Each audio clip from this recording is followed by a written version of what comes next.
रसायन विज्ञान केमिस्ट्री का असली पेपर मिल गया है। नमस्कार बच्चों, स्वागत आप सभी का आपके अपने YouTube चैनल में। अगर आप राजस्थान बोर्ड कक्षा 11 के स्टूडेंट हैं तो इस वीडियो को कंप्लीट देखें। और आज के इस वीडियो में मैं आपको अर्धवार्षिक परीक्षा हाफ ईयरली एग्जाम 2021-22 के लिए कक्षा 11 रसायन विज्ञान केमिस्ट्री का एक ऐसा पेपर बताने वाला हूँ जो आपके इस बार हाफ ईयरली एग्जाम अर्धवार्षिक परीक्षा 2021-22 में आने वाला है। तो वीडियो को आपको कंप्लीट देखना है। और इस बार रसायन विज्ञान का जो पेपर है वो आपके 34 नंबर का आने वाला है। जिन बच्चों को रसायन विज्ञान केमिस्ट्री में 34 में से 34 नंबर बनाने हैं तो परीक्षा से पहले ये पूरा पेपर आपको अच्छे से तैयार करना है। और ये पेपर आपके सभी जिलों के लिए है, तो सभी जिले के जो स्टूडेंट है वो इस वीडियो को कंप्लीट देखें और इस पेपर को एग्जाम से पहले अच्छे से तैयार करें। तो सबसे पहले पेपर में आपको सेक्शन ए दिया गया है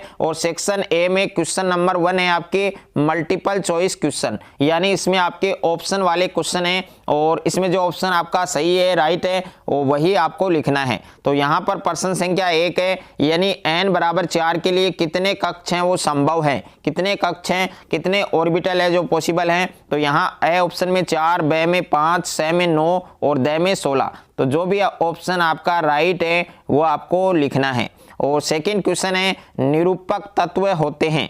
तो ए में आपके एस ब्लॉक, बी में पी ब्लॉक, स में डी ब्लॉक और द में एफ ब्लॉक। उसके बाद में प्रश्न संख्या 3 है एल्किन का सामान्य सूत्र क्या होगा। तो यहाँ पर भी आपके 4 ऑप्शन दे रखे हैं, जो ऑप्शन आपका सही है वो आपको लिखना है। उसके बाद में प्रश्न संख्या 4 है 0.0025 के सार्थक अंक कितने होंगे। तो ए ऑप्शन में 5, ब में 4, स में 2 और द में 3। उसके बाद में प्रश्न संख्या 5 है निम्नलिखित में से किस अणु की द्विध्रुव आघूर्ण अधिकतम है। तो ए में CO2, ब में CH4, स में NH3 और द में आपके NF3। उसके बाद में प्रश्न संख्या 6 है आपके द्रव्य की मुख्य कितनी अवस्थाएं होती हैं। तो ए ऑप्शन में 5, ब में 4, स में 3 और द में 2। उसके बाद में प्रश्न संख्या 7 है थर्मस फ्लास्क में बर्फ है।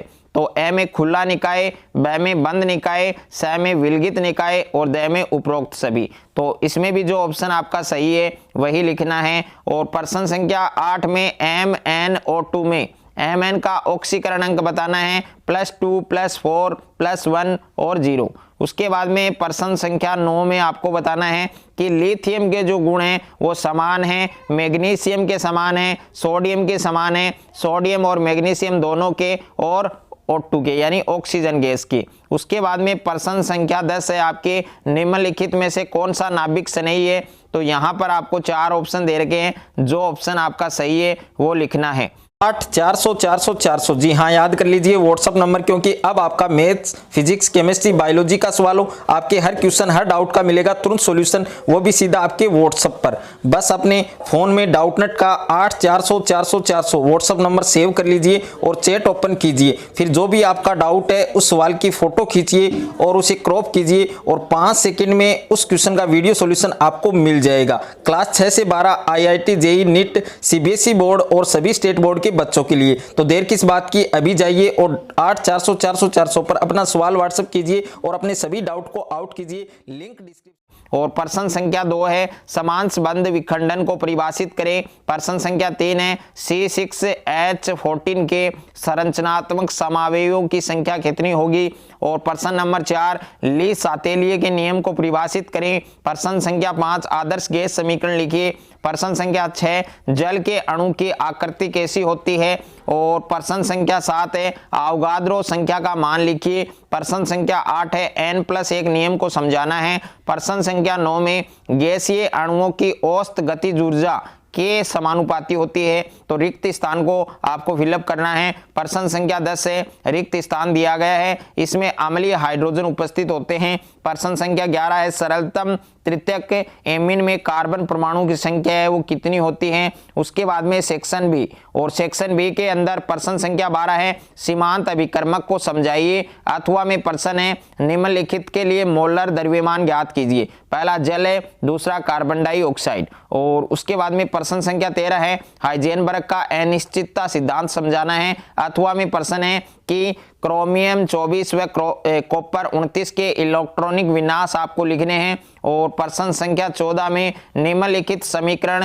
को आयन इलेक्ट्रॉन विधि द्वारा संतुलित कीजिए। और प्रश्न संख्या 15 है रेखांकित का ऑक्सीकरण अंक ज्ञात कीजिए। यहाँ पर 3 आपको दे रखे हैं, तो इनके आपको ऑक्सीकरण अंक ज्ञात करने हैं। और सेक्शन सी की बात करूं तो सेक्शन सी में प्रश्न संख्या 16 है, निम्नलिखित पर टिप्पणी लिखिए। परिरक्षण प्रभाव, विद्युत ऋणता, प्रभावी नाभिकीय आवेश। और इसके अथवा में प्रश्न है कि परमाणु त्रिज्या किसे कहते हैं, इसको प्रभावित करने वाले कारक समझाइए। और प्रश्न संख्या 17 है केपी व केसी में संबंध की व्युत्पत्ति कीजिए। और अथवा में प्रश्न है सम आयन प्रभाव किसे कहते हैं, इसको समझाना है। और उसके बाद में प्रश्न संख्या 18 है हाइड्रोजन के समस्थानिक के नाम लिखे और उनके गुणों की तुलना कीजिए। और इसके अथवा में प्रश्न है हाइड्रोजन के समस्थानिक के नाम लिखे और उन्हें गुणों की जो तुलना है वो आपको करनी है। और प्रश्न संख्या 19 है निम्नलिखित पर टिप्पणी लिखिए। इलेक्ट्रॉन स्नेही मुक्त मूलक प्रेरक प्रभाव। और उसके अथवा में प्रश्न है आपके कि आसवन किसे कहते हैं, प्रभाजी आसवन है, उसका सचित्र आपको समझाना है।